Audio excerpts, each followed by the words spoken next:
What's up guys, Iovo here and welcome to a brand new video on the channel. Now in today's video, I'm going to be teaching you how to use Canva in 10 minutes. Canva is a free publishing software where you can make a bunch of different things such as banners, flyers, YouTube icons, thumbnails, and much more.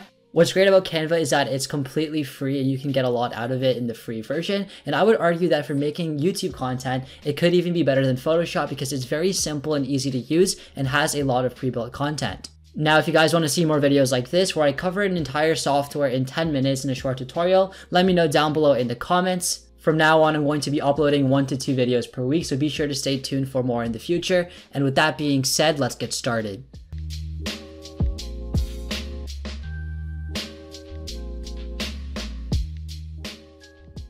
So the first thing you want to do is go on canva.com and click on sign up to create your free account. Now, once you made your account, you can see that you're going to be given a lot of different templates that you can start off with. We're going to go to File and create a new design. Now we're going to be using custom dimensions, but as you can see, you can choose from a variety of different templates. And we're going to be making the width 1280 and the height 720 to make our thumbnail. And we're going to click on Create New Design.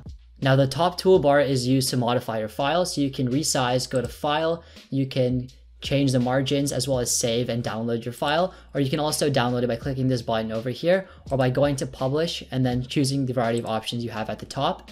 Now once you start selecting different content on the main canvas, which is over here, the top toolbar will be changing according to what you have selected.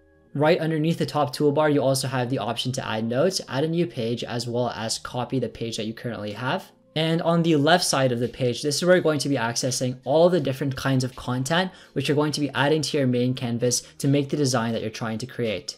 Now, if you wanted to use a template, all you have to do is click on the template and then go through whichever page you want to utilize, click on it, and it'll automatically show up. Now, once your template shows up, you can hover over the different components of this canvas to see the components that your template is made out of, and you can click on each component to edit it.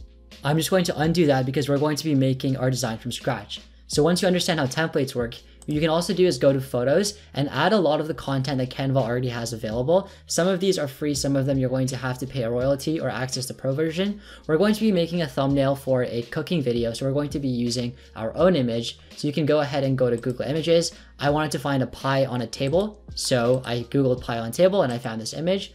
So I'm simply going to copy it and paste it to my canvas. Now, once you have an item selected on Canva, you can see that the top toolbar has changed and you have a variety of different options on how you can modify the content that's selected.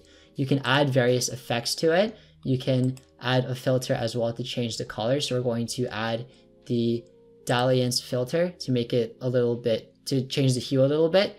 We can also adjust different components of the content by each of its variables. So I'm going to go ahead and click on adjust and then make the image a little bit darker because it's going to be the very back of the thumbnail.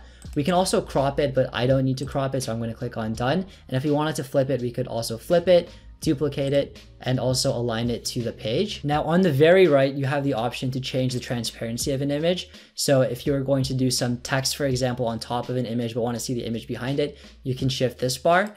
You can also go ahead here and link the image to any external links if you're making a PDF or a brochure or resume. And then you also have the option to lock an image. So what locking does is that once you're done with editing an image and you don't want to accidentally click on it, you can lock it. And then finally, if you wanted to delete it, you can press the delete button. All I'm going to do to this image is hold shift and drag outwards so that the image is the same size as the canvas. But an even faster way you can make your image the background image is simply by right-clicking and clicking on Set Image as Background. And there we go, it's automatically been fit to actually match the background.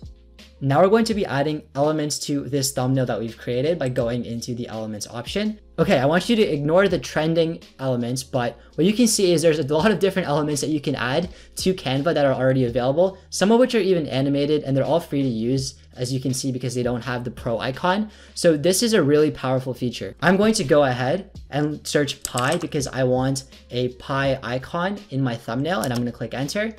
And as you can see, this pie looks delicious. So I'm simply going to click on it and it's going to show up over here. And because this is a Canva element, now if I look at my top editing toolbar, I can actually modify the different colors of the pie. So if I was making a darker pie, I could go to the color over here and I could go to new color and make it even darker.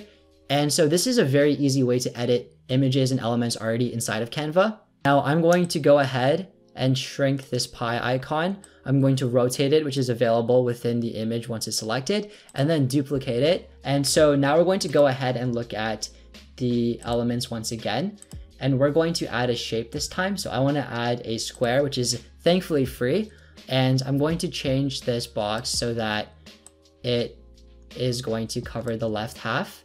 And then this is where I'm going to also add my text. Now, one thing I want to do is I want to bring these pie icons in front of the square. So I'm going to go ahead, click on it, and then I'm going to click on the second pie by holding Shift. I'm going to right click and click on Bring to Front. And because each component is layered, it's going to bring the pies to the front.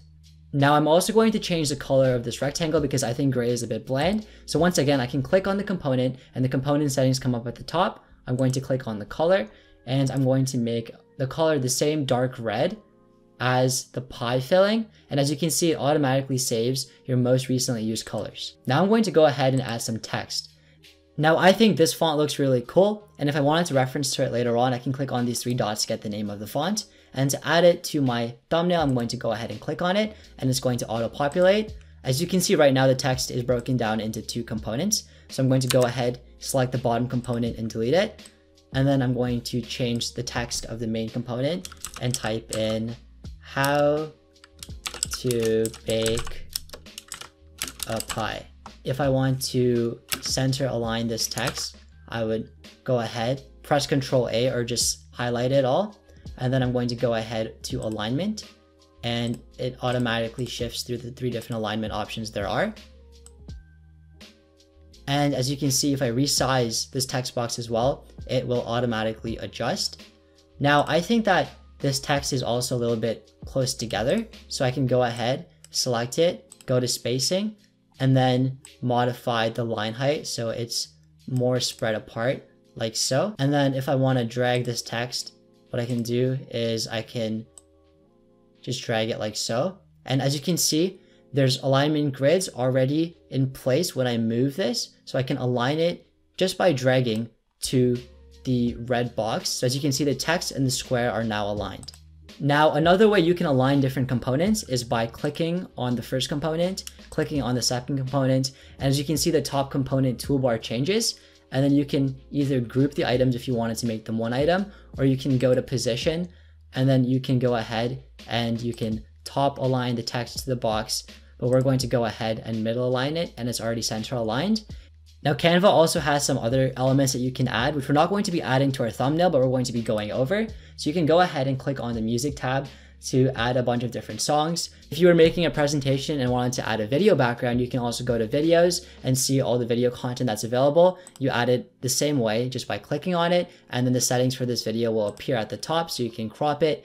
You can trim it if you only want the first 3 seconds of the video, for example, and then hit done. And then you can also go ahead and modify the volume once again. Now we're not done this thumbnail just yet. I still want to add an icon of a baker on the right side so that the thumbnail grabs more attention. So I'm going to go ahead and go to uploads and upload all my files. You can do this as you go, or what you can do is just add them at the very beginning so it's much more efficient. And I'm going to add this image of a chef. And then I'm going to click on it and it's going to show up on my thumbnail.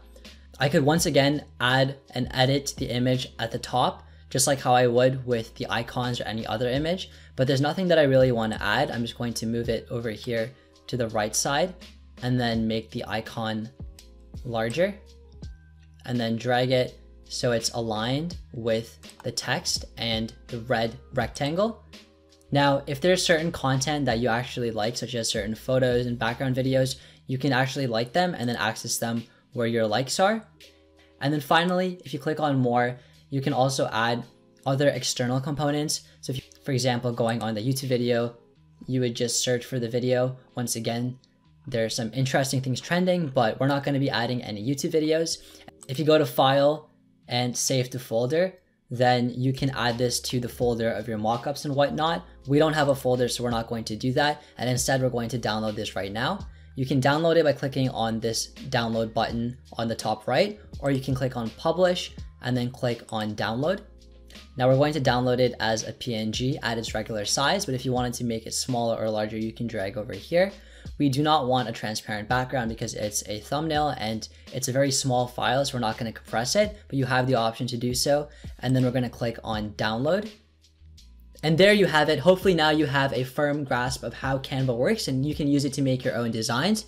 Now, obviously Canva isn't as robust as Photoshop. You can't, use a magic wand tool or add drop shadows, but I think it's great at what it does, which is creating content for publishing.